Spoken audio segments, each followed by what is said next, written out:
It's 9 minutes past 9 o'clock, and someone who's been patiently waiting in the studio for the past 9 minutes is Alhaji Ousainou Darboe. We all know him as Lawyer Darboe, the leader and Secretary General of the main opposition United Democratic Party. Alhaji Ousainou, welcome back to West Coast Radio, Coffee Time with Peter Gomez. Thank you very much, Peter, for hosting me again on a program that I follow every day. It's my favorite program. I tell everybody. Yes. I tell everybody. Thanks for coming. We have a lot to ask about the UDP, but before we get there, I want to start with the President's State of the Nation address. It's an event I suppose you attend, you try to attend every year. I'm not sure about this year. Were you in the National Assembly to hear it again? Oh, yes. I attended. I honored the invitation that was extended to me to attend. After all, this is a national event. It is, it's not a party political event, but it's an event. So I was there because my stand is always that, if I occupy that office, I would like to see my colleagues on the political terrain attend such an occasion. So I should not really keep away from national events. I don't get myself absent from it. You're being very modest. You're saying, if I occupy, I know your lieutenants who insist when you occupy. Well, certainly. Yeah. And how do you react? Earlier on, we heard from Mai Ahmed Fati, we heard from Bakari Baji, and we also heard from one of your own MPs, Fatmata Cham. What's your, what's your reaction to the State of the Nation address this honor? Well, it was certainly a checklist of a propaganda agenda. This I can see that he is starting a campaign for the 2026 presidential elections.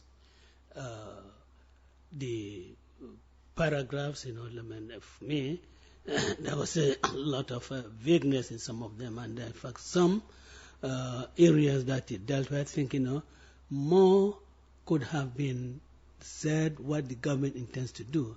And one area that concerns me more, or that I'm interested more, is really the area of foreign affairs, foreign policy. And I'm interested in it for the reason that our president is the chairman of the OIC.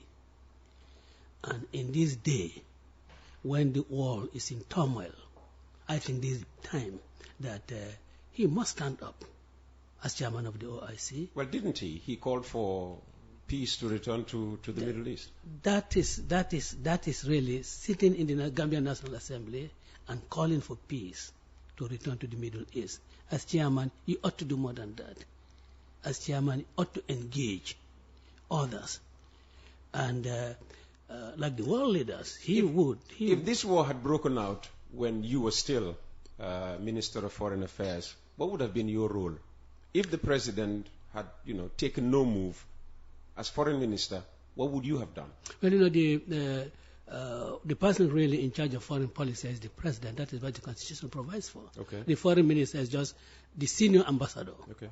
So it would be, I would urge him, I would advise him that what steps we should take.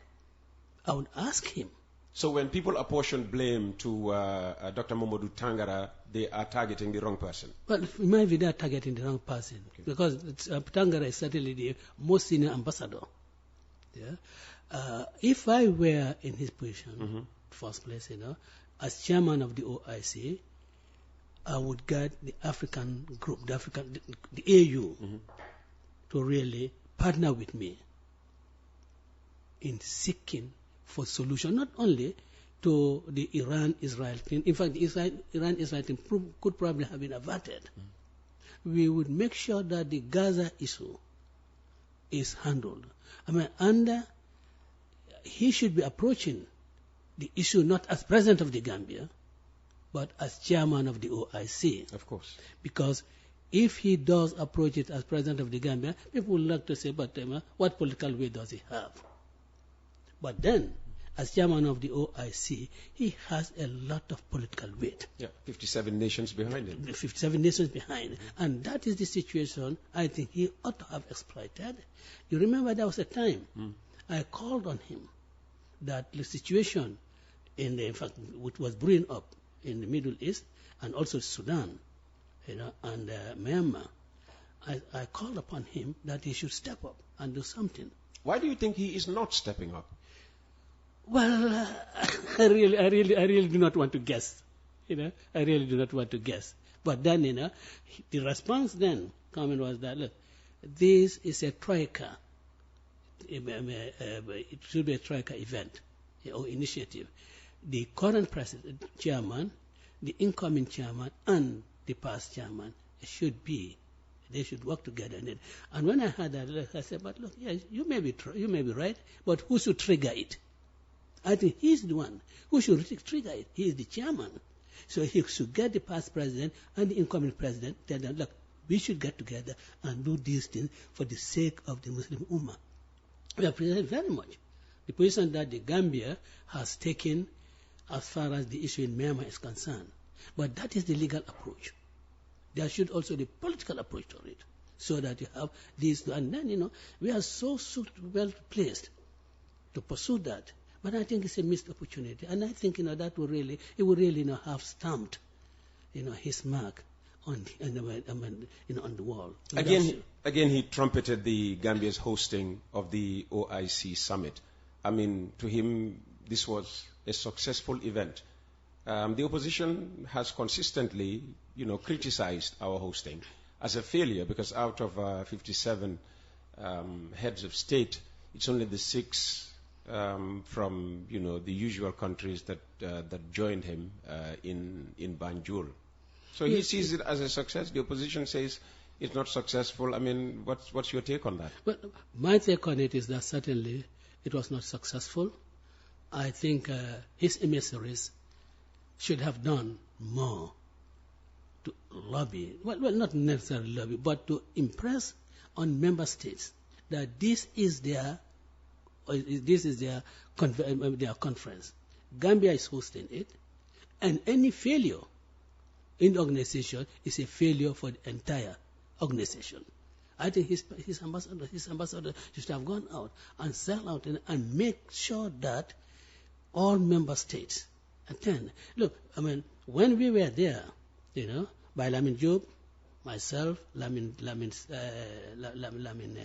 Sane, we had this grandiose, very big idea. We are even thinking that some of the kings, the Arab kings, could come in their yachts and have their at Banjul and then drive from Banjul to the conference center. All these were things that we thought should happen. Do you think if you had continued as foreign minister, that would have happened? Well, I may not get them to come in their yachts, but certainly would have got them attend, a huge number of them attend. And my particular disappointment was that, even in the sub-region, there was a singular absence of the presidents. At least. Which one? Nigeria was singularly absent. Because when I say singularly absent, I'm not saying that there was no representation. But we expected. Yeah. Tinubu. In fact, we expect all the presidents in the sub-region to attend. In fact, all the presidents in Africa to attend, because Gambia, as the African country, because this is rotation, so it happened Africa's tongue. Gambia was really hosting this. So for me, it wasn't a success. And there was an side event organized. I think, that is the business. I think the investment forum. Yeah. That was organized, a side event. I think that was good, but then how much results did you have from it, particularly for the Gambia? Because it was just not enough to organize an investment forum, but to organize it with an objective of getting investors into your country. Have we done a lot to sell the Gambia to those who attended that investment forum? I think, if I were, if I have said that even before I left, that look, we have to really try to redefine the objectives of the OIC. It should not just be, a meeting of Islamic states, come pass a resolution on Palestine, condemn what is happening in the Middle East, and then we disperse. It should be more than that. Well, we should also look at at the economic and social conditions of the member states. We should really be in a position, to convince our Arab-rich brothers that instead of investing all these $1 billion in France, in America, in UK, in Europe, why don't you bring it to the countries where you have a larger Muslim population so that they can also grow?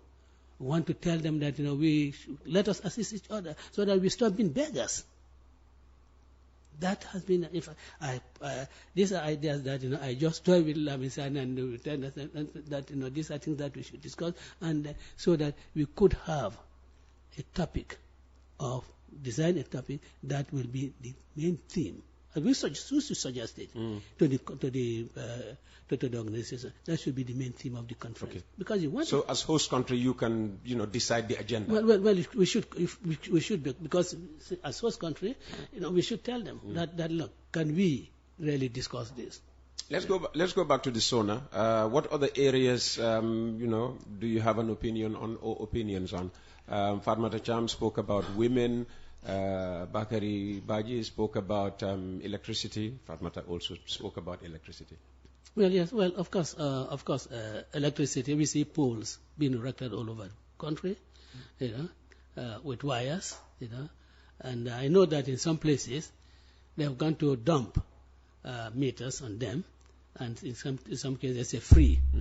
Of course, we know what all that means, because what does that all mean? I don't think. Well, it's an incentive for it's incentive really for the 2026 presidential elections. Well, erect your own polls. Unfortunately, we do not control the polls.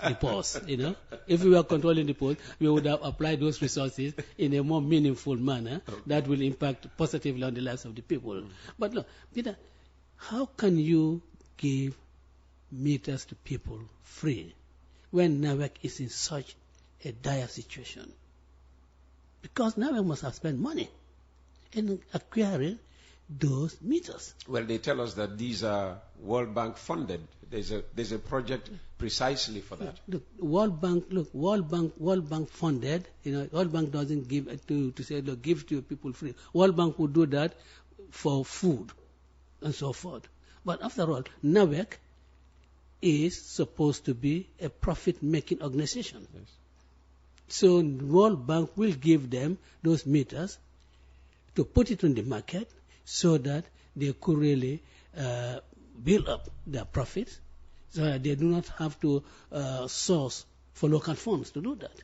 So for me, it's just that's just an excuse that World Bank gave us this. After all, don't we get free rice from Japan? Yet we sell them. Yeah. So really, it's just propaganda. But what is more, at least last week, I have been experiencing power outages. Been experiencing. Everybody has. So what is all this pump about electricity all over the country? 90% by the end of this year. 90% coverage.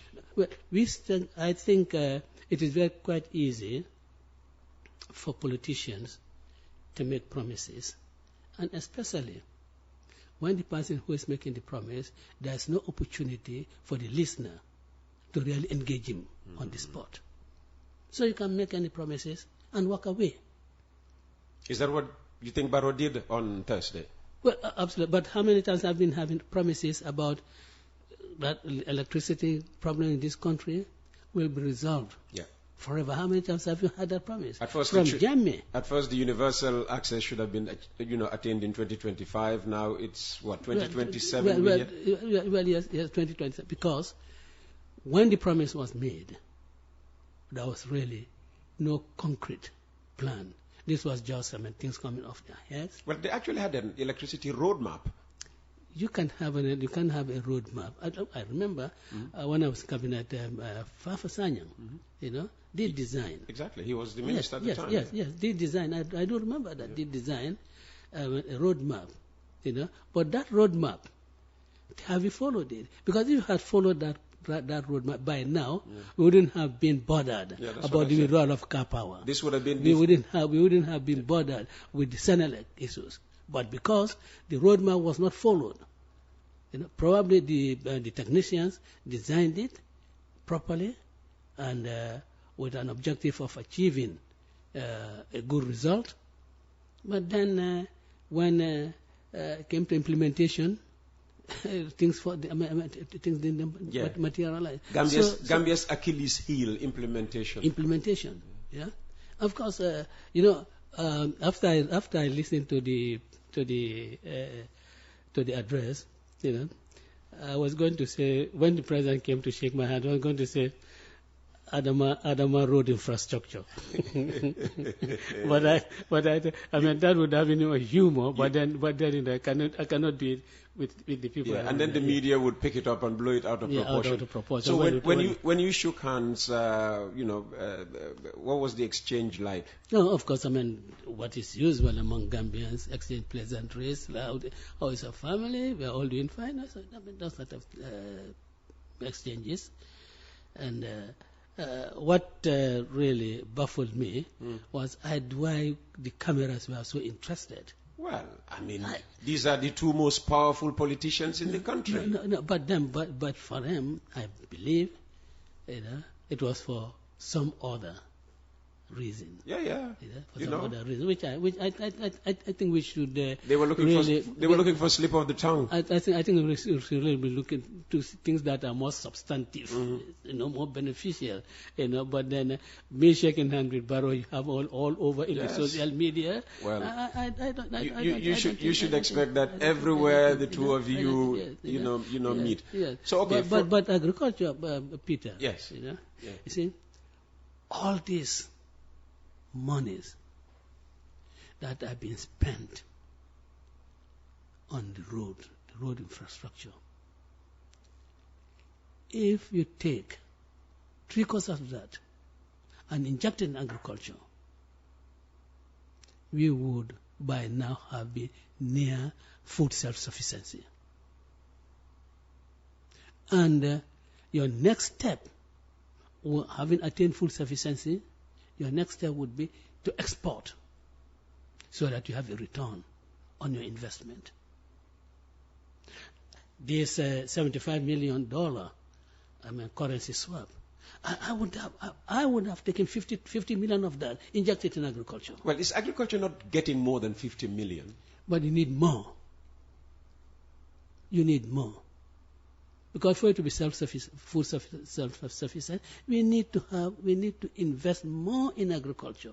And when I say more in agriculture, I just don't mean that you have the department, of agriculture, but then help the farmers. Let the funds be available to the farmers. Well, they are giving subsidized fertilizer. They are giving seeds at the commencement of every agricultural season and all of that. That is helping, isn't it? But what quality of seeds? Fertilizer, they say they're subsidized. Well, we've seen our neighbors who have given fertilizer free. Why can't we do that? If that $50 million that I'm talking about, if you use part of that to give free fertilizer to the farming community, you would have done a lot for them. But again, you see, these are priorities, just as the going saying goes, seeing is believing. They say people to the road. But the time it takes for Gambia to graduate from rice importer, it will take time. No one will see that. Okay. So you cannot use that as a propaganda tool. But economists also tell us that, road networks, infrastructure, investing in them has, direct benefits on the economy. I agree. I agree. No one can argue against that, But, there's a proverb. Well, I had a Mandinka proverb from one of my... You can say it in Mandinka. Now we are very flexible when it comes to language. Well, so when I saw Seku and Taf, when they come here, they speak here. Kemesenjame, he made a profound statement one time. He said, look, silo mukonola toileti. That is to say, you have to have enough food before you concentrate on roads. Of course. So that is why we say we are not in any way downplaying the fact that we need roads and good roads too. But we are saying that feed the people first, because you have roads that cannot be used when people are hungry. They're starving. What's a good road to him? What's the use of a good road to him? But no one is downplaying it. And you want to say that we should encourage. That is why I said that from that $75 million, I would take 50 million and put it in agriculture, and the 25 million in road projects. Yeah. Given your thoughts and the thoughts of people like Fatmata Cham and Bakari Baji on the State of the Nation address, is it time the National Assembly made SONAS something of a scorecard? The President coming and reporting on levels of implementation, achievements of promises made, in the last SONA. For instance, this thing about electricity. We could come back, next year, and he is still saying, we will attain such and such and such and such. It was delayed because everybody, can point to... Of course. Yeah. Supply chain. Everybody talks about supply, especially the Gambia being a consumer, country. Everything we consume, we bring from outside. So you can always blame, supply chain, especially vis-a-vis, some of the geographical and, geopolitical developments on a daily basis. This war in Iran, we do not know how it will impact, economies, in the near term. Yeah, but to say, well, you said this last year. How far have you gone in its implementation, rather than getting these declarations of intent year in, year out? Absolutely. In fact, that is what I think should happen, so that he can really genuinely convince people that, look, we have delivered. Yeah, But then when it's all declarations, solemn declarations without implementation, it's really not doing good for the country, because the impact of your policy is really not being the impact of your policy is really not being shown to the people, because the SONA in fact should address government's policies on the conditions of the state.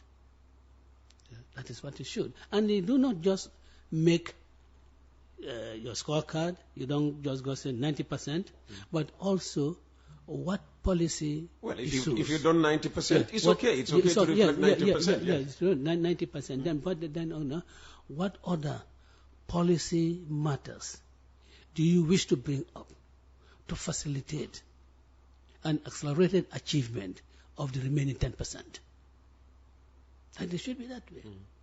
Because, it is the policies, implementation of the policies, or the designing of the policies that will really lead you to doing what you are doing. We're talking to Alhaji Ousainou Darboe, or Lawyer Darboe, of the United Democratic Party. He is with us until 11 o'clock, if we can get him engaged with some of your questions, suggestions, or just observations you make about, probably what he says during the next hour and a half. Let's talk about UDP, which is why you are here. What's happening with your party, Alhaji Ousainou? Huh? I mean, we hear that, there's, internecine warfare, brother against brother, sister against sister. The center doesn't seem to be holding anymore. Well, Peter, if the center doesn't hold, then things will fall apart. Well, you see where I'm going. That's why it's good to go to St. Augustine's High School. Yeah. But Peter, let me say this. I think people have been saying that UDP, that's fratricidal war. In fact, they use war. Fratricidal war, internecine. I mean, the UDP is rifted, is torn apart. Well, these are perceptions and, of course, opinions. Perceptions, not reality. Not reality. But, Peter, I am really happy that Gambian people are focusing on UDP. They are showing their concerns about this domestic squabble. I'll call it domestic squabble. That has taken within the party. They are concerned about it. That because UDP is their hope. So they do not want to see their hope shattered. That is why you have this. Who is talking about? Keba Mahdi and others. Nobody's. Well, they are being talked about now. No. NPP are talking about Keba Mahdi. No, NPP. But what I'm saying is that ordinary Gambians. Yeah? Who, some commentators who are not known UDP supporters. They may be, and I do not even know if they are UDP sympathizers, are addressing this issue. They are addressing this issue because they are Gambians and they are concerned that their hope for to have Gambia salvaged is UDP. UDP is the vehicle through which this can be done. And they do not want to have their hopes shattered. Yesterday I watched Facebook, I don't know whether it was live or recorded, but my wife showed it to me. And this gentleman was coming. Look, I have never voted for UDP, but really, the hope is for Gambia's hope is on UDP. So we want UDP to put the house in order so that our country can be redeemed from the current inefficient government. He claimed that he's not a UDP. So what I'm saying is that all these comments, for me, I'm very grateful to the Gambians who are making it. And it also tells me, as leader of the UDP, what I must do and what I must not do. So for me, I appreciate those criticisms, I appreciate those concerns. And I hope that we'll continue to have as many such views. Some people might think that they're negatives. No, for me they're not negative. For me it enriches my ability to really make informed decisions. And I hope I can have as many of these, or read as many of these as possible, or even reaching out to me personally. Because let me say that I think I am the most accessible politician in this country. Well, to me you are. Yeah, every time I call you, you pick. So. Let's start with your must-dos. What must you do now in the wake of what you call, the squabbles? Well, what I must do now is to ensure that there are no domestic, I'll call them domestic, there are no domestic squabbles. In public? Even internally. Okay. Even internally. That would be a great achievement. Even internally. Because containing for it not to be public, you're really failing because you never know when some loose cannon can really do something that you think ought to have been done internally. So making sure that these domestic squabbles, they do not even take place internally. We must agree that we can disagree on principles. As I have said, each and every member of the United Democratic Party who feels that you are capable to be the leader of the party or to be a flag bearer, You should. And I want, if I were not leader of the United Democratic Party and I belong to this party, I would one day want to be its leader. Because that is, for me, is the greatest badge of honor. So it's okay to aspire to leadership. It's okay to aspire to leadership. What is not okay is really to undermine each other. After all, we see in other countries, people vie for leadership of the parties. Yeah. People vie for position of the party. Once a leader is elected, everyone. In England, we had the story of the Miliband. The two brothers. Yes. Two brothers. In Africa here, something happening, they will say, wow, need how we ban for someone need like that. Yeah. But because they defend principles, they all have a vision for Labour Party which is different. So really, it's acceptable. And in the Gambia here, it has happened too. Who and who? In Gambian history, has happened too. There's late Omar Toure. He's deceased. He contested against his brother, Sadio Toure, in Same district. Okay. And it was, some people thought that was, in our Gambian context, it was unacceptable. But then the two brothers are both educated, and they thought that this was something normal in politics. You cannot all be on the same page. And that, I say, we can have people in the UDP who aspire to become leaders of this party. And of course, for you to be leader of the party, you have to show the qualities. You have to really, prepare? Prepare yourself. Or you must be doing things that will really make people start pointing fingers at you, or start to think that, look, we should really have this lady or this gentleman in mind. And Peter, I can tell you, there are hundreds of such capable and men and women of character in the United Democratic Party. But only one can succeed you. Only one can succeed. And then the process of succession, a lot of people would say, should have started, some time ago. We might all want, person A to continue leading the party, but as we say, nobody is immortal. Long may you live, but, there will come a day when the party has to move on the new leadership. Certainly. That is why you have where is succession on your agenda? That is why you have a lot of young people in the national executive of the party. That is why you have a lot of young people in the leadership of our councils in the National Assembly. You cannot, or I don't think it will be right for me as a leader to say, start saying that, look, Peter, I think Peter should succeed me.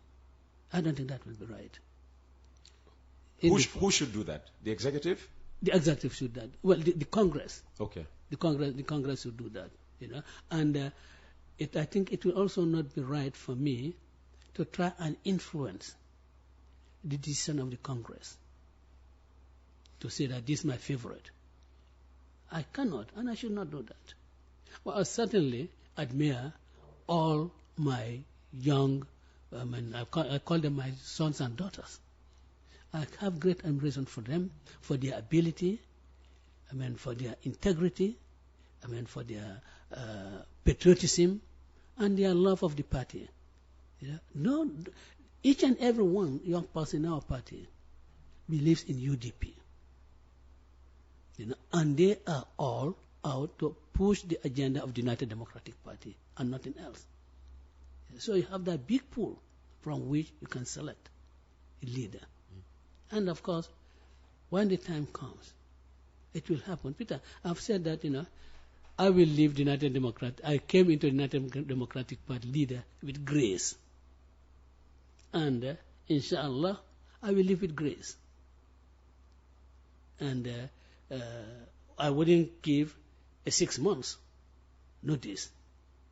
I should give at least 2 years notice, so that those who really want to succeed me, can start doing their things, and whatever small domestic squabbles you have can be settled before you reach the day of selection. Well, for the overly ambitious young ones, 2 years will be a long time, because 2 years will be past the 2026 elections. But let me just ask about, as a father, your relationship with your offspring.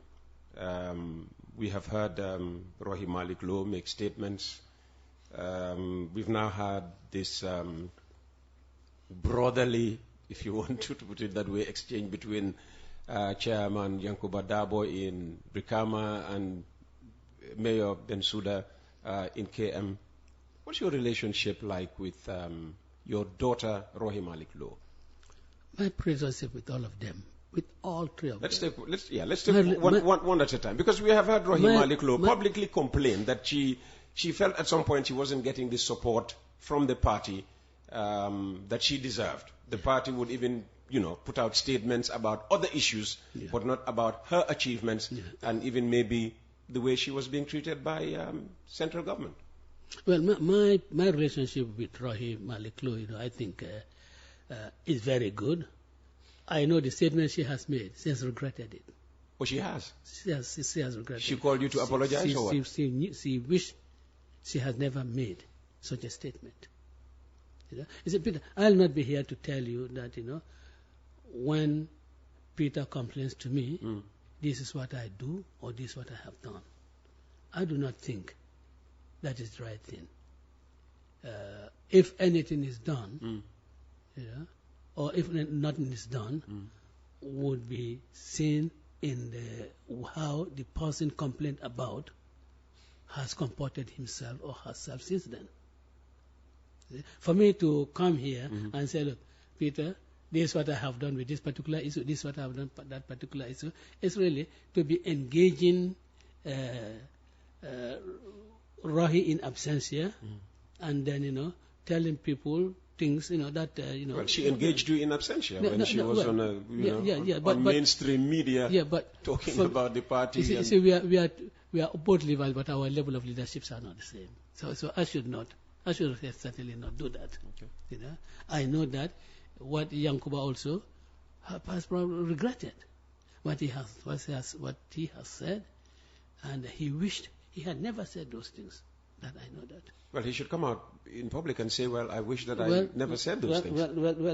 Yes, Peter, a lot of things have happened, when people should say publicly, but I have dealt with very sensitive issues. My party members making certain utterances in public, not necessarily about UDP, but about other institutions and about other people, and I have dealt with them in ways that I think is more effective. Because in the first place, what I tell all of them is that you are aspiring leaders. You are not only aspiring to be leader of the United Democratic Party, but also leader of the Gambian people, president of the Gambian people. You are all aspiring. So your actions, your words, your statements, must be one that unifies people. You are not talking about Christians. You are not saying anything demeaning about Christians. You are not saying anything demeaning about Muslims. You are not saying anything demeaning about any tribe. Because after all, if you become leader of the United Democratic Party, you are going to lead all those people. That is what you aspire. So you must be a kind of father figure. I'm to test that on them, and certainly I think they have imbibed that. I think it has sat with them well. But then, as a father, you continue, to really guide, your, as you say, your offsprings, on the right path. If they want to go off track, I bring them on. Okay. So let's assume they are all, back on track now with you. But, what could you have done, knowingly or unknowingly, to lead Yankuba to think that you favor Talib over him? Well, I think really that should be for Yankuba to answer. As far as I'm concerned, I give each and every one of them your due. None of them invites me to an occasion that I have snubbed. I've always been at the occasions. Yeah? Look, I have gone to... But have you invited one maybe to your home more than the other? Could Talib have visited you more than Yankuba? In fact, the thing is that I don't invite anybody to my home. You come on your own. Has Talib come to you more than Yankuba has done? Yeah, Talib hasn't come to me, to my home, more than Yankuba has done. I have engaged with Talib more than with Yankuba in his capacity as the organizing secretary chairman. I have no choice. Anyone who occupies that office, I have to work with you. Could it be he has seen, this,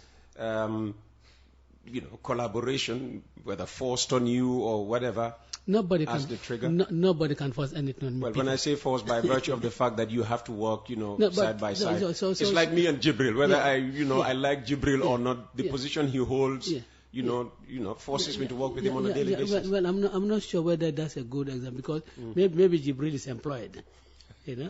Maybe Jibril is employed. It's paid employment. Talib is also employed to be social secretary. No. Talib is elected by Congress. Oh, okay. He is elected by Congress. Even stronger, which means that even if you want to get rid of him, you cannot. Yes, exactly. I cannot. Yankuba is elected by Congress as the deputy chair of the Media and Communication Unit. So when it comes to media matters, they are the ones they are the ones I deal with. Rahi is the second deputy vice president of the national vice president of the party. When it comes with matters that the presidency of the party should deal with, they are the ones that I deal with. So I work with each and every member of the executive in the role in which you have been elected by Congress.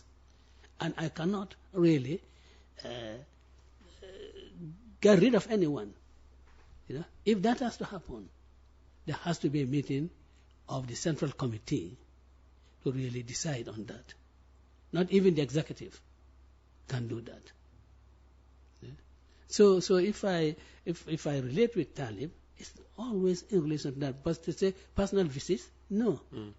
Maybe there are some that I have had more personal visits from. Waiting for them to come for lunch. I have had that with some. Okay. For a very long time, older persons wished, and younger persons, the youth demanded for an opportunity, to be in leadership in the various political parties, and obviously the United Democratic Party has seen a lot of, young blood in its leadership. Are these some of the challenges that come with having to deal with younger people, intergenerational interaction, if you like? You would have no problem with the Lamin Manes and the Larry Ceases, but the young people, may be more ambitious and less patient, than, older persons. Well, you are right. But that is why the leader should really make sure that what he tells them and how he behaves towards them would some way tame their ambitions. Yes, would some way tame their ambitions. Yeah. As I say, I have no problem with any young person wanting to be leader of the United Democratic Party. I have absolutely no problem with it. What I have problem with is how you go about trying to become leader. Trying to become a leader. That is not, that's the only thing I have a problem about, you know. And you see, if Yankuba is selected as a leader of the United Democratic Party or flag bearer, and let me make this thing clear. Leadership of the United Democratic, the fact that I'm party leader and secretary general does not entitle me or does not make me automatically the presidential candidate. Because I don't have to be. After all, Adama Barrow was selected as presidential candidate for UDP whilst I was still the party leader. So there has to be that distinction. Holding the position of Secretary General and leader of the party does not automatically... In that case, why did you not allow him to be the flag bearer in 2021? He wasn't threatening your position as leader. He only wanted to be the flag bearer of the party while you continued with leadership of the UDP. Well, that's another story for another day. Well, we won't get to here that easily. So let's treat that question now. Well, I think he started it from the wrong footing. When you start saying anyone who wants to be president or presidential candidate, that's a coup d'etat. That in the United States, the presidents are always the flag bearer for their parties. But you have forgotten the fact that you have resigned from that party. So you are not a member of that party. So you cannot claim association in any way, political with the party. You have resigned, you are an independent candidate. Had he not written to reapply for membership? He has not written. Oh. He has not written to apply. I know some people really wanted him to reapply. Why didn't he? I don't know. And you know one of those people, who? I wouldn't mention his name, is one of them that has been expelled, among the 4 people that has been expelled. Kebalang? No, I wouldn't mention the name. Could be Kebalang. No, Kebalang is the deputy speaker. No, Kebala is a nominated member, rather. Kebala is you are talking of Keba Madi. Keba Madi. Yeah. No, I certainly wouldn't mention the name. But one of them had written in those days to say that allow Barrow to apply to return to the UDP. It was probably discussed with him, but he never did. But then he goes out to say that, look, if anyone wants to run as president against me, that is coup d'etat. In the United States, presidents are renominated. I said, but you are wrong. After all, Jimmy Carter, Ted Kennedy was run against Jimmy Carter. Lyndon B. Johnson before he stepped down, people are run against him. So those people in America, who were there, they do not understand how American politics really works. They think that always it is the president that comes in as the nominee of his party. Yeah? But that is it. If he had done things in the right way, we could have done. But then that's okay. Yeah? And I think that is good for the country. So you have this outburst from Ousainou Darboe, and then you came out with a statement reaffirming your intention to seek nomination to run in 2026. Is that effectively saying everybody else should, back off? That I will be the UDP flag bearer again in 2026? No, it's not. It's not. Because if you read the entire statement, you cannot just pick out that to say that's probably getting people. The entire statement, we still encourage people. It's that it's open. And I wish that when UDP invites applications, and that just shows you that being leader does not automatically are there. If UDP opens up invitations for leadership of the party, I wish other people can apply. I wish they can apply. Yes.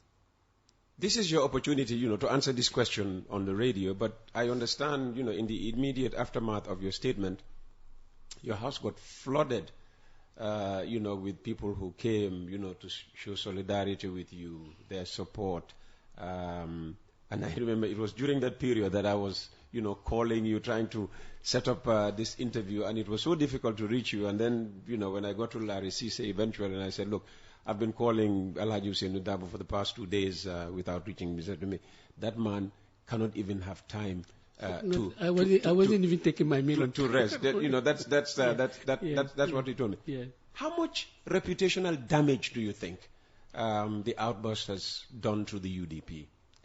Well, I do not think it has done a reputational damage that is irreparable. I don't think so. You see, Peter, it is in the majority of cases, it is the leader who shapes the direction of the party. All those who have known me, I'm not vaunting now, but all those who have known me know that Ousainou Darboe doesn't think tribal. He has no tribalist inclination in him. His marital life exposes that the uncles of all his children are people who do not belong to the Mandinga tribe. And these are the children. They are Buffet's daughters and nieces. How can Ousainou Darboe be tribalistic? Or anti-one religion. That's right. And Nandimai's children, their uncles, are the Suleiman Signans. In fact, Suleiman Signan's father, Alai Lamin Signan, who I was very, very close to. I had done a lot of things for him. I was very close to, not favors, no, but asking me to run errands for him. Yeah, I've done that for him. It was his father, Suleiman Signan's father, Lamin Signan, who gave Maimunandu to me as my wife. And then that put me, all the Signanian, Nduren, became my in-laws. And M.E. Jallo of blessed memory was one that I had a lot of personal contacts with me. After the 1981 rebellion, and I started defending some people, there was a lot of concerns raised within their family, and he made them understand that I was doing what was required of me professionally. If I accept a brief, I cannot return it, unless there must be some very good reasons for it. I have, quietly been mentored by people like Uncle A.J. Senghor. And Maud Senghor came into the house and found me several times, sitting with the old man. I have been mentored with, of course, P.S. Njai. That's a matter of public knowledge. He was my father. How can I be tribalistic? Even my father had 2 fuller wives, and they are the ones who currently we call our mothers. Najariatu and Nansali, they are all fullers. I have my nephews who have got married into Jola families. How can I, for any moment, think tribal? But these are detractors. And in politics, the dirtiest things can happen. And this started in Jamia's time. Because they thought that, the tribe I come from was a big force.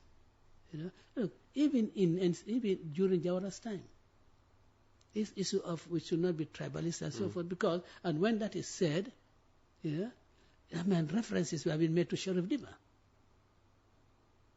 In Jamia's time, when he goes to Jimara and talks about tribalism, he's referring to Mama Kande. And when he goes to Salem, he's referring to Hamad Ba. So it's a cheap, propaganda tool, Okay. which can also be very damaging. But I just want to let the Gambian people know that if you reject Ousainou Darboe, you just reject him because he as a person, that's what you really rejecting, Okay. but not because of his stance. I have never advocated for tribalism, and I will never advocate for tribalism. Okay. I don't think, I stand to be corrected when people say the UDP is tribalist or the UDP is an insulting party. They are, aiming such criticism at you per se, but rather, at the grassroots. I've sat here and said that I've equally been insulted, by NPP as well as UDP people, but not the people at the top. I don't have any problem with NPP people at the top. Neither do I have problems with yourself, and your executive members. But how do you rein in? And you use the right word at the beginning, loose cannons of the party who assume no leadership in the party, but just feel that thanks to social media now they can sit somewhere and insult somebody they don't like, somebody they've never met, just because somebody is sometimes even said to have said something about the party. Yeah. Well,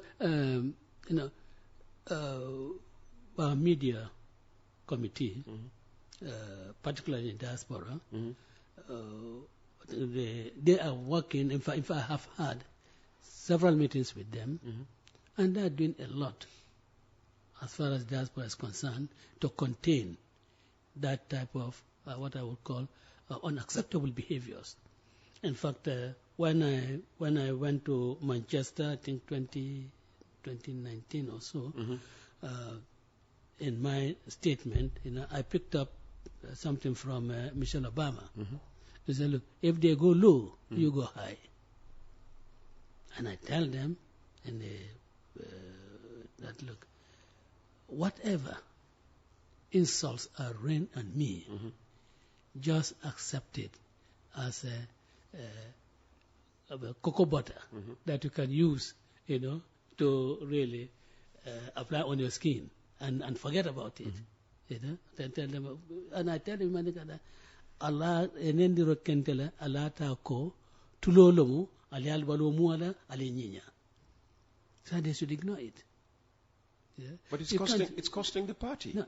But then I know it's costing the party. But then there are others who pretend to be UDP.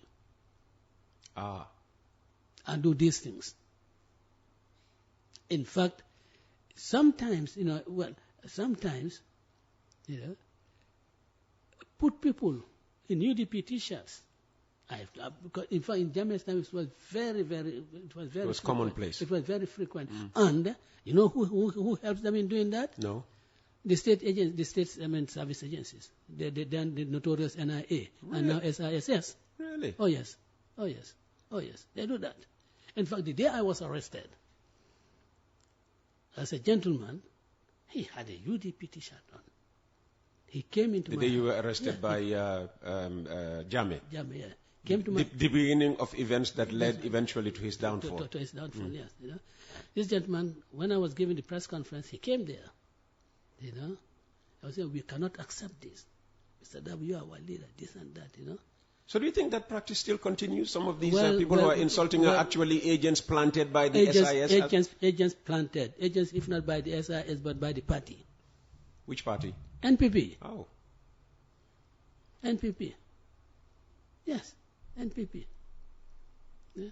And this gentleman, the police arrested him. Because the police didn't know, the PIU didn't know what his role was. Yeah. And in fact, he sustained injuries on his head. Yeah. And that was the mark for you? No. Because when they came, he was in the hall where we were seated, on the bare floor. And they just came in, picked him out. And he never came back. He never came back. Do you know what happened to him? Of course, his mission was accomplished, to come in, stir trouble, and pretend that he was UDP, so he didn't have to come back. Yeah. He was a tall, well-built person.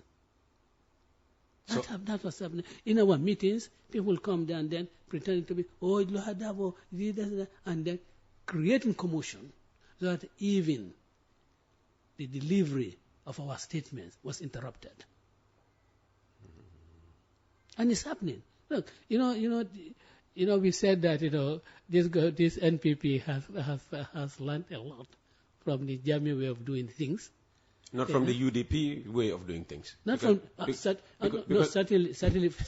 the UDP way of doing things. I say this, President Adamaboro, I'm sure he's listening because he knows that I'm coming here. So he says, let me see what my father is going to say.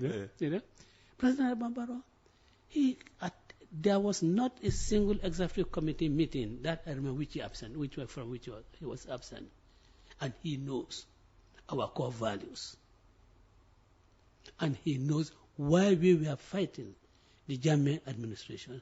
Not because Jammeh was a soldier, not because Jammeh was a Jola, but because the policies that they have, the human rights abuses, the misuse of public resources. When you go on the meet the farmer store, those type of ambience, using public resources for no justification. The use of public officials, permanent secretaries, who are forced to go to their family members and tell them, well, if you want me to continue in my employment, you have to vote APRC. That is what they were doing. But that has stopped now, hasn't it? But if it has stopped, you have now put people on salary doing that. Who? The campaign managers. He's on salary. The national, all those people. Sekumbalo, political advisor. If you are a political advisor, you should be advising. You're saying their salary is coming from the GLF, the Gambia Local? It's in the budget. Okay. Yeah, taxpayers' money. Taxpayers' money. And you're saying that's illegal? It is a principle, it is an issue that we had fought against. That permanent secretaries who are employed or civil servants who are employed by the government of the Gambia cannot go out and campaign for the APRC. We were all united on that. Are the permanent secretaries going out and campaigning for NPP or Adama Barrow? Well, I know of a few permanent secretaries who really have done their bid for Barrow, and then that has earned them probably a more enhanced, positions. How unfortunate. In the well, the question service. before this was, is it illegal that the advisors to the president, including the campaign manager, are paid by the Gambian taxpayer? Well, you see, it may be wrong, but is it illegal? Is what I'm trying to get. Unfortunately, that was not an issue that was taken up for the court to make a pronouncement on that. Okay. Unfortunately, it was not. So then it can't be dismissed as illegal. Yes. Okay. All right. We're talking to Alhaji Ousainou Darboe. Actually, he needs no introduction, but it's just the way radio and television goes. At some point, you have to identify your guest. It's Coffee Time with Peter Gomez. We are grateful to all our sponsors. Grateful to all our sponsors. Grateful to all our sponsors. Grateful to all our sponsors. Grateful to all our sponsors. Grateful to all our sponsors. Grateful to all our sponsors. Let's now go to part 2 of this conversation, which is, listeners' questions. My question today to Alhaji Ousainou Darboe, UDP flag bearer and political veteran. Under your long-standing leadership, Mr. Darboe, the United Democratic Party appears increasingly stagnantly anchored in the politics of the past, resistant to generational renewal, and built more on personal loyalty than a forward-looking national vision. Once a formidable force for democratic reform, the UDP now risks transforming into a symbol of political nostalgia rather than a catalyst for national progress. Can a party that resists internal democracy under your leadership truly be trusted to safeguard national democracy if elected to power? Well, I like the diction, very, very nice diction, very nice English language. But you see, this, I think, the questionnaire really misses things out. Do you think somebody like Ibu Mane would just have personal loyalty? His membership of the United Democratic Party, do you think it will not be informed by the policies? Amatal, Lamin Mane, Larry Sise, a lot of others, and in diaspora. You think it is personal loyalty, not the policies of the party? But I appreciate his comment. But let me say that I think he does not really know the internal workings of the United Democratic Party. And if you do know the internal workings of the United Democratic Party, you would not be thinking about why is there not internal democracy. After all, at every Congress, people vie for position. You can see Janjambure, it was heated. So that just shows that we abide by the rules, just as we abide by the constitution of the Gambia in the selection of our representatives, of our political leaders at various levels.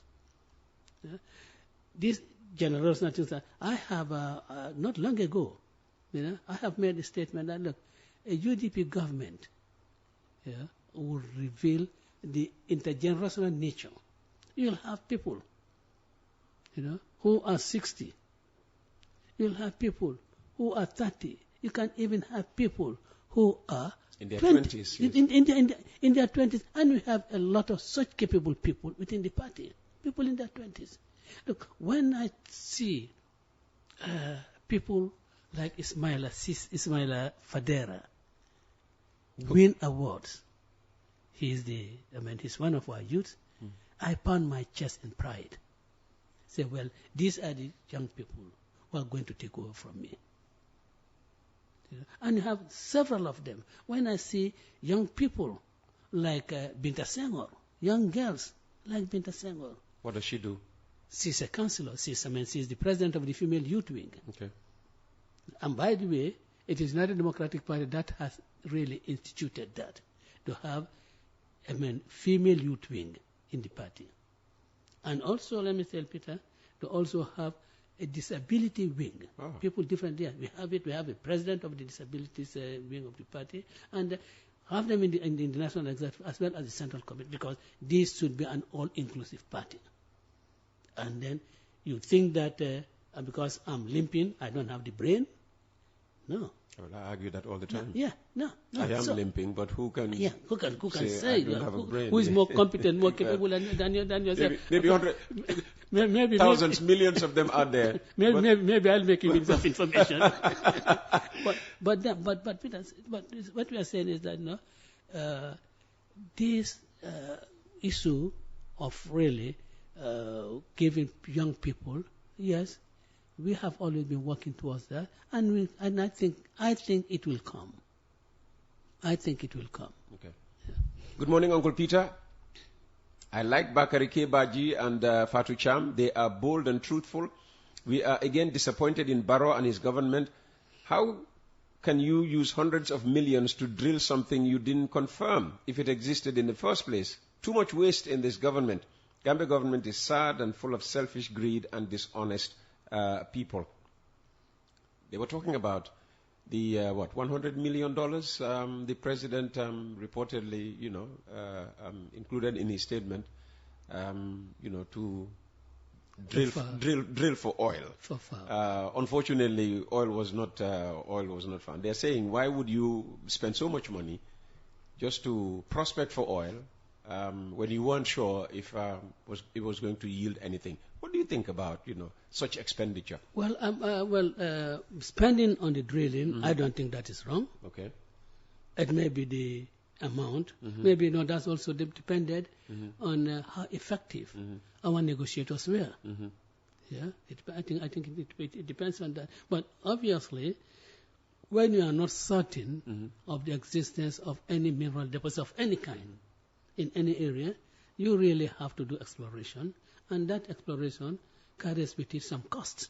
So for me, I do not know why $100 million was really spent on the drilling. It could be if oil was found, we would have forgotten about that $100 million to say that, well, it was money well spent. But of course, in every exploration, you either discover what you are really looking for, or you don't discover anything. So I want to suggest to President Barrow that in the future, when these types of contracts are being negotiated, they should really make sure that, in fact, they dictate, that they dictate the terms of the negotiation. They dictate the clauses that should be there. They just don't take this international agreement, that you said, well, this is the template, and then just accept that. No. Somebody has a very humorous way of asking a question. Good morning, Peter, and good afternoon from China.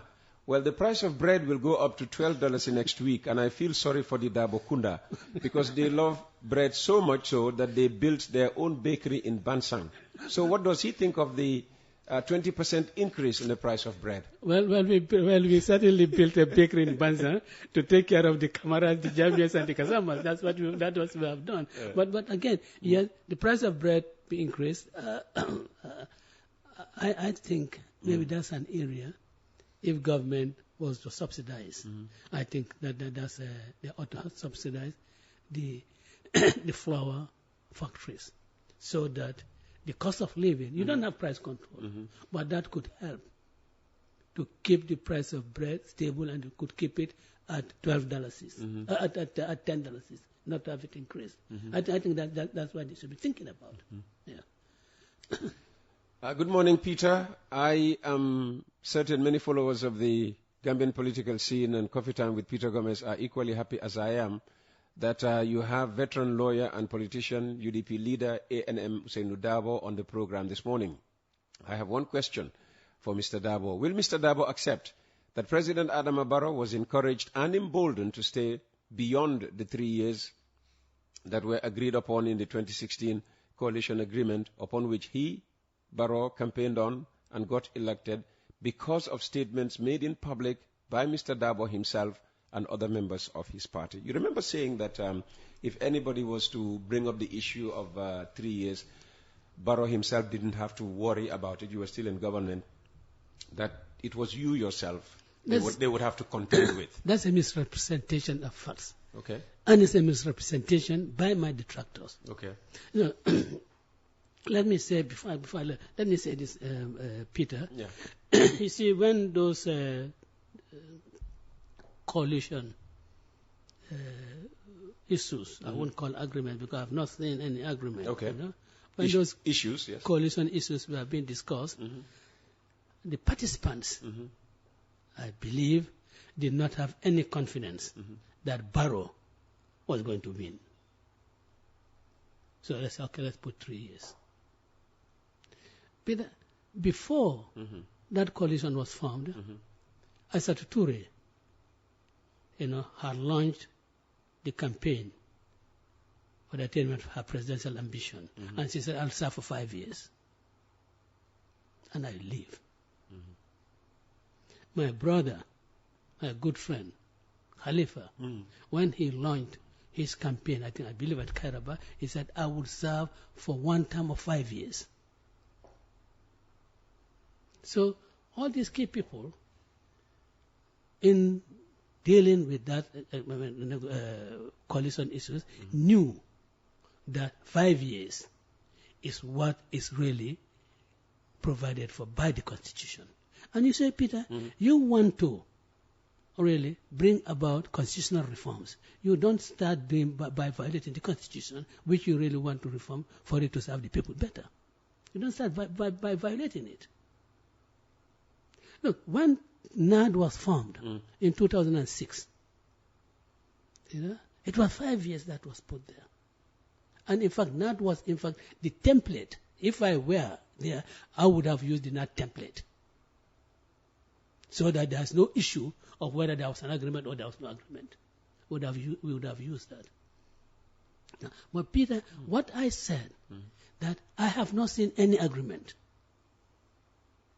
that Barrow, that Barrow will serve Barrow will serve only 3 years. And I said, look, if anybody has that agreement, please produce it, and we will test its constitutionality. As a lawyer, I think I was speaking right. And not only as a lawyer, but as a senior, one of the most senior lawyers in this country. I shouldn't be playing politics with the law. I shouldn't be trying to thwart the Constitution. I mean, I'll be told, what type of a lawyer are you? I said, bring it. Bring the agreement, and still now. I have not seen that agreement. I had one time on this program, you said that my friend Halifa has a blueprint of it, and I want to see it. And honestly, if I see it, I will come to the Gambian people and apologize. Okay.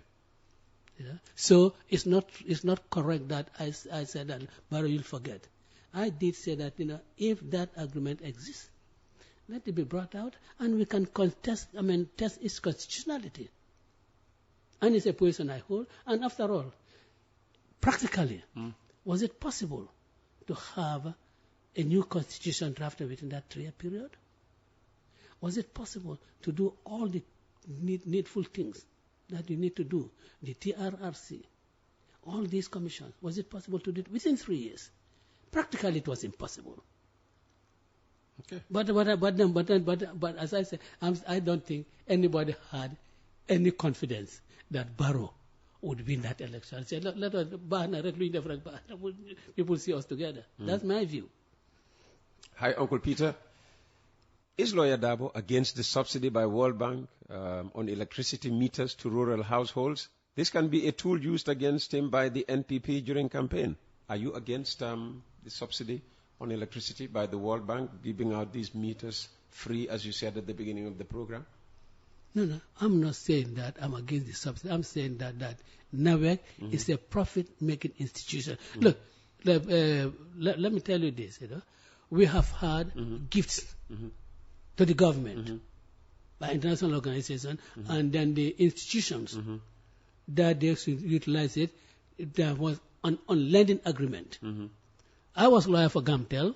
There was a time, Alcatel, all the good equipment they had. French company. Yeah. I mean, it was it was initially a loan, but then later converted to a grant to the government of the Gambia. Okay. And the government of the Gambia had an on-lending agreement, so that the equipment would still be used. Although they were supposed to be free, they will still be used by Gamtel, but Gamtel will pay for them. We could have an on-lending arrangement on this issue. Yeah. Okay. All right. Hi, Uncle Peter. After hearing the UDP leader's analysis on this SONA, it seems like the president has not said anything good, because he has downplayed everything. My question is, if he should be the president, how will he conduct the SONA? And what advice does he have for the president to work on for his next SONA? And this is from Mohammed Cham from Sinchu, Alaji. Well, I have not downplayed everything. I have not said that he has said nothing. What I said, look, this is what I would have done, in addition to what he has said. It's not that. For instance, agriculture, I said, look, what he has said in agriculture, I would have told the Gambian people that we are taking $50 million and putting it in agriculture. This is what I'm saying. I'm not saying that he has not said anything. Yeah? I mean, what I'm saying is that he has not said sufficiently what Gambian people need to hear and what ought to be done for Gambian people. This is what I'm saying. All right. Good morning, Uncle Peter. Can you please ask Ba if he had a chance to personally pick a successor, who is his main choice? Of course, he has already said that he can't select one from the other, but he is also human and must definitely have private thoughts about his successor. Well, if I would do that if I know who are really aspiring, who has declared his intention. If I know those people, then certainly I can make a choice, because I wouldn't say Ismaila Fadera when I do not know whether Ismaila Fadera wants, in fact, to be leader, and whether in fact Ismaila Fadera also has the ability to get the people united behind him. Yeah. I didn't hear you mention Rohey Malick Lowe in that answer, but here's a question about her. What is his take with regard to the local government commission? We have heard from several witnesses showing the Lord Mayoress incompetence and so many fraudulent activities within the BCC. I, for one, have never seen any comment from the UDPians, and that is worrisome. Well, it will be worrisome to him because, as far as I know, the commission is a quasi judicial body, and matters before that body, I think, should not be subjected to any comment. But then, if he wants, I will reluctantly say that yes, we have started seeing the commission probing into areas that are outside their mandate. The nomination by Rohey Malick Lowe of the councillors is completely outside their mandate. The last nomination. But why didn't probe into that? It just shows the objective for which this commission is set up. Rohey is giving evidence, so I would advise the gentleman to listen carefully to the answers that Rohey is going to give, and not to be prejudiced, not to really find her being involved in fraudulent activities, because when you say a person is involved in fraudulent activity, it means a lot. So that we should be careful with the words that we use. But I advise him to really listen to the answers that Rohey has given. And also, you must understand one thing, that those witnesses who are giving some kind of adverse evidence against Rohey has not been asked by the commission to come and ask those people. Since it's a fact-finding commission, you want to make sure that as they say, their statements, are checked by Rohey, and Rohey put questions to them. So you want Rohey to be given the opportunity to cross-examine them? To cross-examine them, yes, okay. To cross-examine them. Okay. Yes, right. and then you'll be beating it on the anvil of truth. Yeah. Okay. We said questions and suggestions. Here's a long one. Good morning, Uncle Peter and our own Baba. I'm always happy to hear his voice. Whenever he speaks, you can see the leadership quality and wisdom in him. I'm urging all Gambians to rally behind Mr. Darboe and UDP to vote for them in 2026. I'm also urging my fellow youths to ignore suggestions that Mr. Darboe is old and he contested many elections without success. I believe the people who also said this should also tell people under what circumstances and who did he contest those elections against before 2016. There was no spot counting before 2016, and I still believe that was one thing Jammeh still regretted for bringing spot counting into the equation. I also believe youths should be giving chance to lead, but everything has a time. The way Gambia is now, we need an elderly man with great experience who can reconcile the country. And after, we can give chance to youths. Also, there are lots of positions in the government where young people can have more impact than the presidency. And it's the same youths who have been jumping from one political party to another since Jammeh time, but none of the politicians we called old have been ever motivated by positions or money to leave their parties and support the incumbent. And it's only in the Gambia where I see opposition joining the incumbent before presidential election. I think the youth should take their time and work hard for the future. Mr. Darboe is my choice of candidate unless the selection committee didn't select him. And I have already started my campaign for him a long time ago. Wish you long life, good health and prosperity. May God give us long life to witness 2026 elections. This is from Wandifa Bajo, England, Nottingham. I am a card-carrying member of UDP. I have just renewed my membership card last month. I love Mr. Darboe so much, and he even sends me, a copy of the membership card. You can yes, see. I can see it. That's right. From there. Yes, that's right. Thank you very much, Mr. Baja. I appreciate that very much. Appreciate it. Wandifar. Do you wish that there are more Wandifars in UDP? Oh, there are several thousands of Wandifars. Wandifars, okay. There are thousands of them. Let's move on. Good morning, Peter. Thank you for the wonderful program.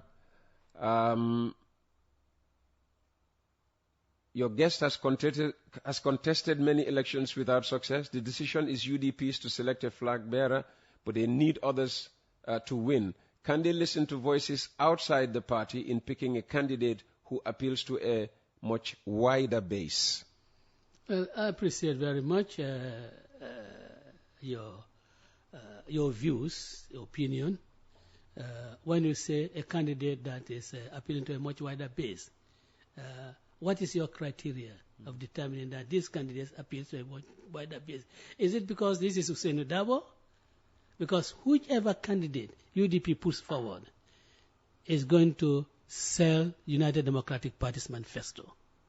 And I think the person who is making that comment appears to be an educated person. And I think your choice of a president should depend on the programs, the content of his manifesto, rather than on the person, whether he's short or he's small, he's tall. Or he's tall. I don't think it should be. And I want us Gambians to start, drifting away from this politics of to individualize politics, to look at the person's face and say, he's my favorite, that we went to the same school, or we belong to the same club. I don't think that should inform our decision in endorsing any candidate. Look at the program there. Can anybody tell me that what UDP is selling to the Gambian people is the right policy, is the wrong policy? If you tell me that, then we will re-examine our policies and then probably come out with something that will meet your admiration. But gentlemen, I really take note of what you say. Yes, I have contested several times. Do you know the current president of Zambia, Hichilema? Do you know how many times he has contested? He contested 5 times and won at the 6th time.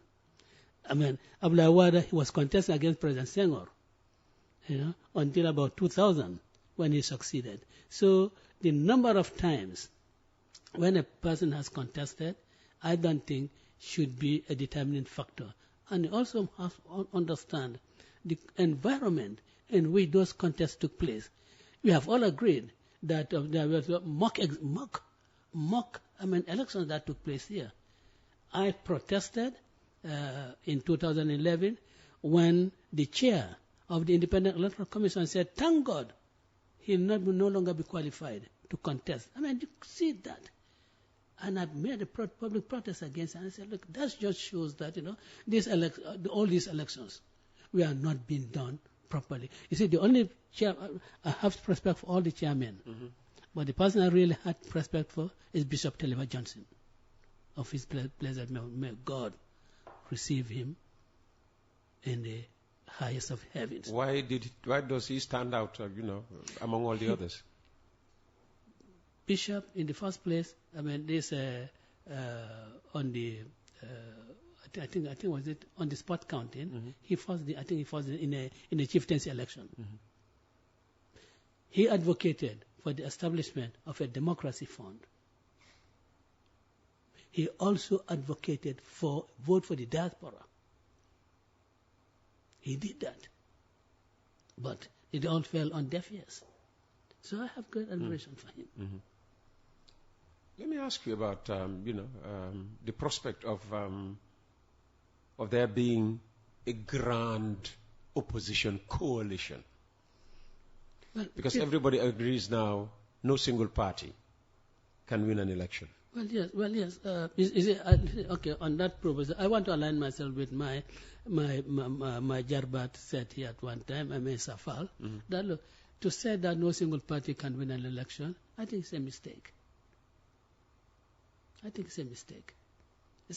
single party can win elections in this country, provided that the people start looking or seeing the contestants in their individual and personal capacities. What they represent or what they want to bring to the for the nation, if you only focus on that, then a single party can defeat any sitting government in any place. But of course, a grand alliance. Well, I don't. Maybe if we are happy, we won't call it grand. We'll avoid use of the word grand because we don't want to be copying anybody. Yes, copycat. Yeah, we don't want to do that.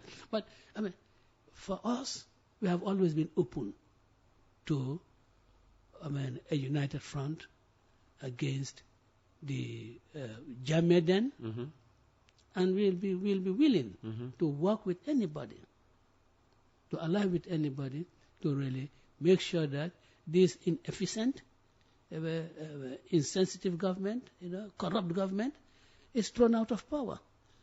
And I'm using my words, very advanced, particularly on corrupt. Peter, if you look at the anti-corruption, the Anti-Corruption Act, there's a section there that says that all, allegations of corruption taking place before, I think, 30th January 2024 may not be subject to investigation by an anti-corruption commission. So that all the corruptions that you did between 2017 to 30th January 2024, kaput, no way. It's like they say, in okay. You have been protected. Is that the type of government that the Gambian people who want to vote for again? I don't think so.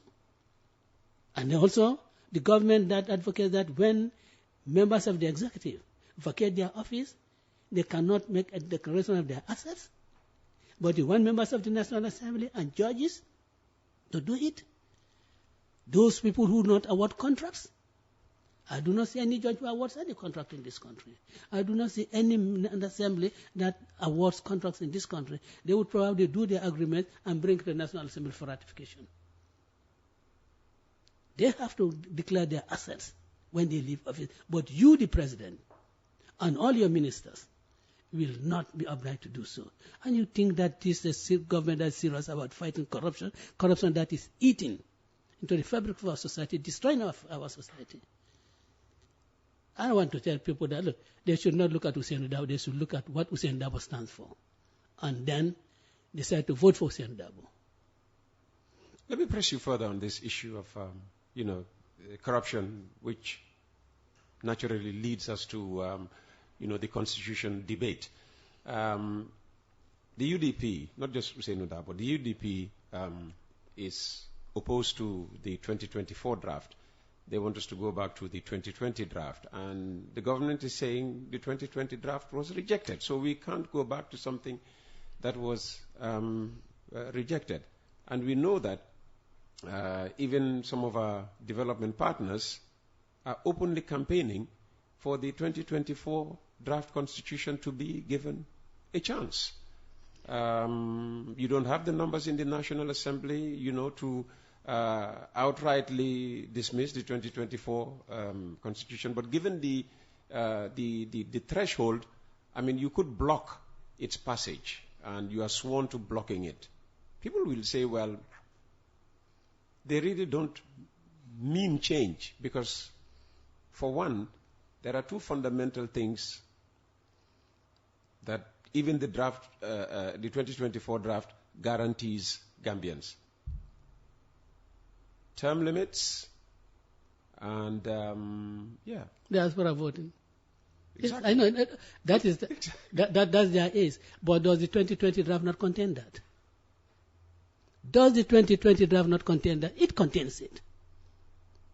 With other better clauses. It contains it. So that is a bait they are putting out. And I think that is very dishonest. I think those who are advocating for the passing of the 2024 draft, let me say, except for the Human Rights Commission, because they have shown, The UNDP, if you were to become president, you will have to work with the UNDP as a development partner. The UNDP is pro-2024 draft. The UNDP is pro-2024 draft because they do not see the Gambia government wanting to bring the 2020 draft back. Because when they say you cannot bring the 2020 draft back, I think that is wrong. I do not see in the Constitution or in the standing orders of the National Assembly to say that when a matter is rejected, it cannot be brought back. I've not seen it.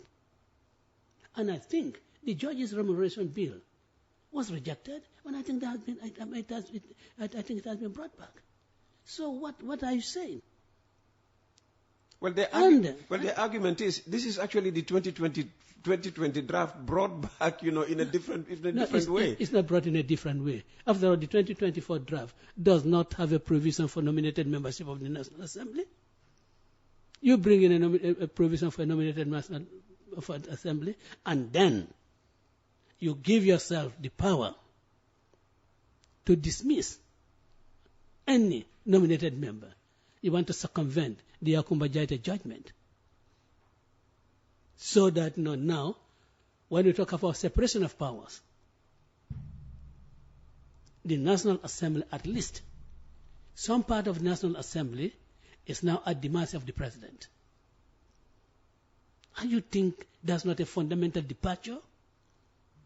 The whole chapter on integrity and leadership, don't you think that is a complete departure, a fundamental departure from the 2020 draft?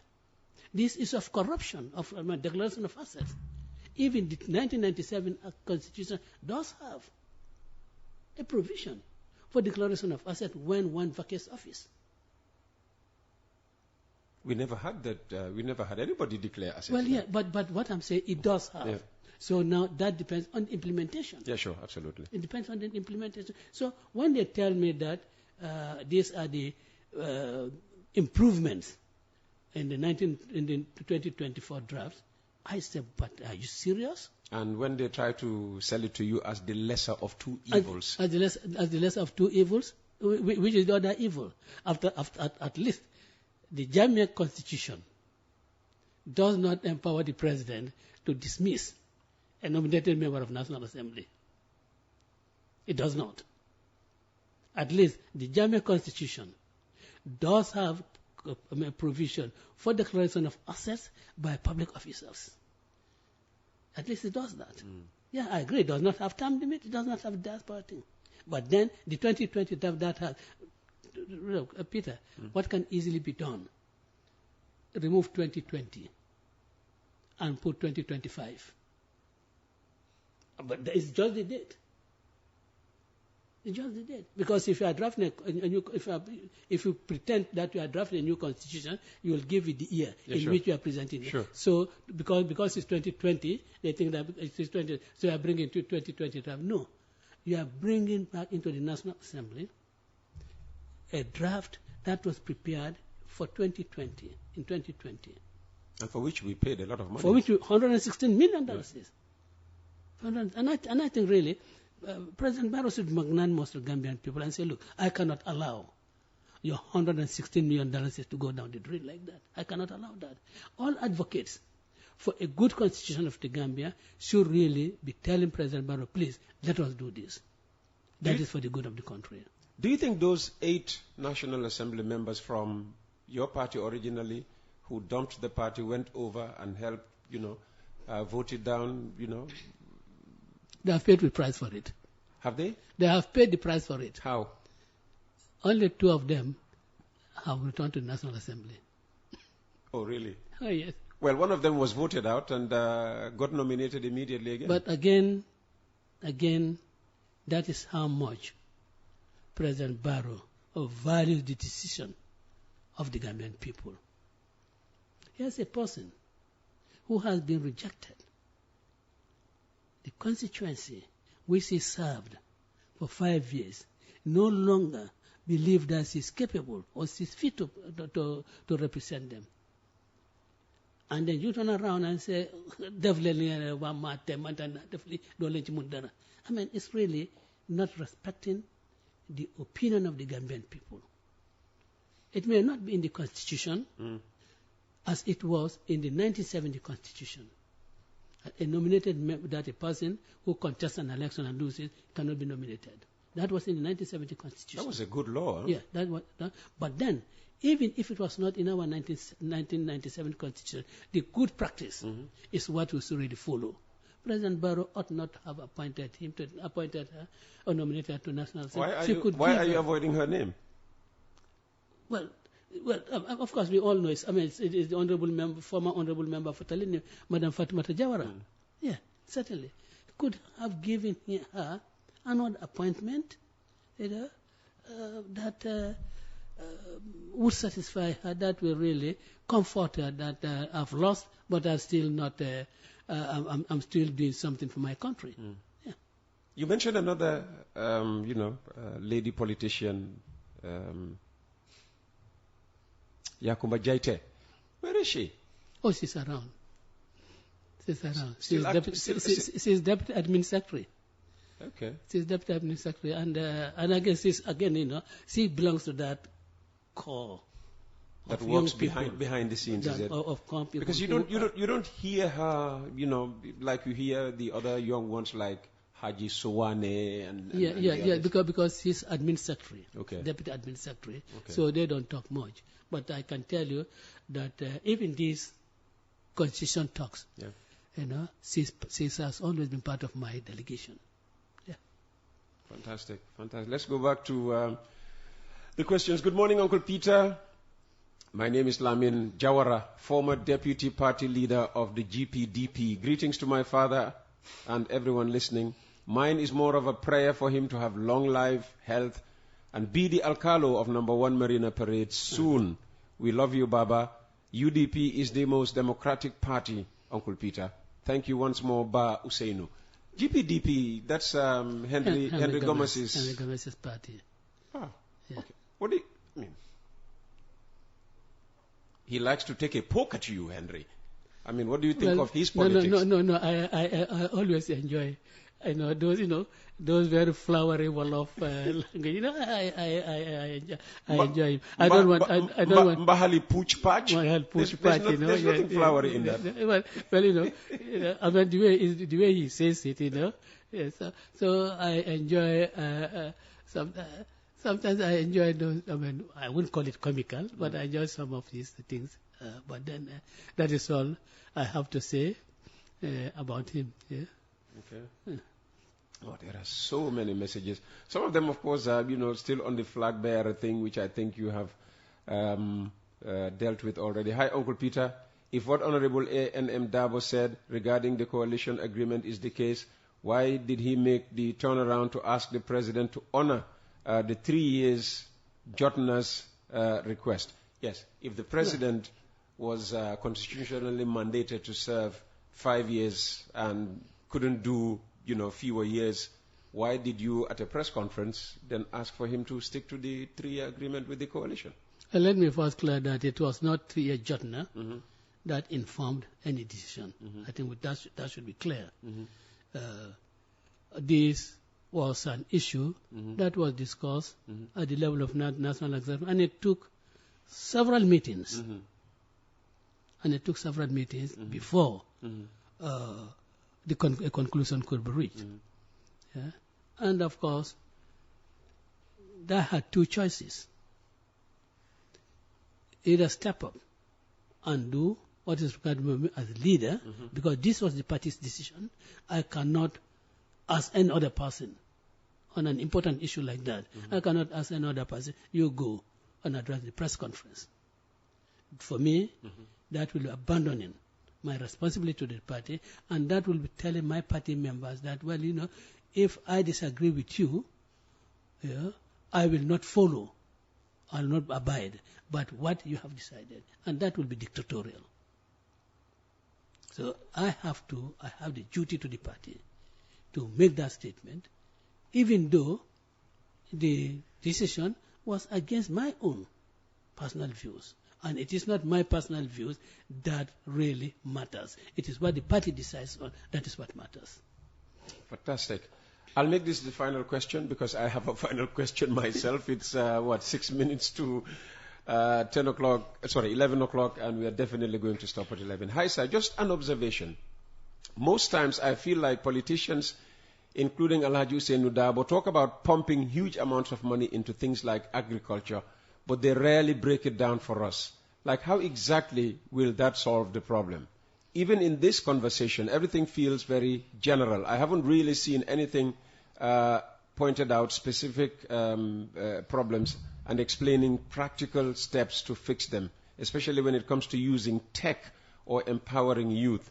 Would love to hear more concrete ideas. So if you get all the millions that the Barrow government is getting, and the Agriculture Ministry, under Dr. Demba Sabali is getting, how would you, make it work practically? Well, you see, Peter, we don't have enough time because you will be dealing with segments. Yes. And you don't have that time. So after necessity, you have to make general statement. I wish we had an occasion when we'll be dealing only with agriculture. And then I'll be able to tell you what I would do in a particular area, what I'll do in a particular area, what I'll do in a particular area. For instance, I've already said that 50 million, I will use part of it to acquire fertilizer and give it to the farmers free. Of course, we have other ideas, the diversification of our everyday consumables.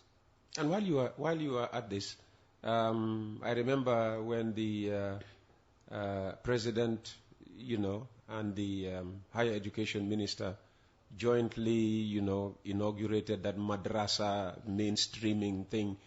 A clip of you making something, a declaration to that end in 2021, 4 years ago, was sent to me immediately. And I was happy. And that World Bank was in, and Peter, let me say this. This is, my very honest opinion. I really like Professor Pierre Gomez. I like the way he's doing. I hope you're not getting him sacked the next minute for praising him. You remember you once said that whatever UDP praises,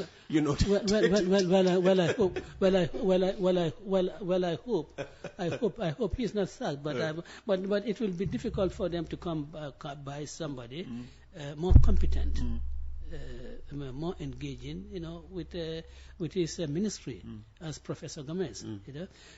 When I heard that they were launching this and the World Bank was about it, alhamdulillah, this is an idea that UDP had put forward, that they had championed. Now, if the government, picks it up, I'll be too happy about it. In fact, at another occasion, I did say that the majlis, that is, not the madrasa, but the majlis, they need to have social budget. You see, the outbreaks of scabies in Bruford wouldn't have happened if at least those type of institutions do have some support, government support. But then they do not have any government support. You have children crowded, in a small room, sometimes they do not have a proper bath, So really, the outbreak of any disease or scabies, is coming. Can happen, and I did advocate for that. And I also at one time, and I listened to one statement by Professor Gomez that they are going to have a student loan scheme, and I said, I told Lamin Manada, I'm happy because I was addressing a group of students, young people. I said, look, UDP would introduce a student loan scheme so that those whose parents could not afford the tuition fees can go in and apply on a merit basis to get the loan. And when I saw Professor Gomez making a statement to that effect, I said, we are thinking alike. We are thinking alike. And so unlike Lamin Mane, who wouldn't offer free consultancy to the NPP, you have no problem discussing ideas that they can now latch on. No, if this and it serves the whole country. This is what I want for my country. And if they pick it, if I say this and they pick it up, I'll be very happy.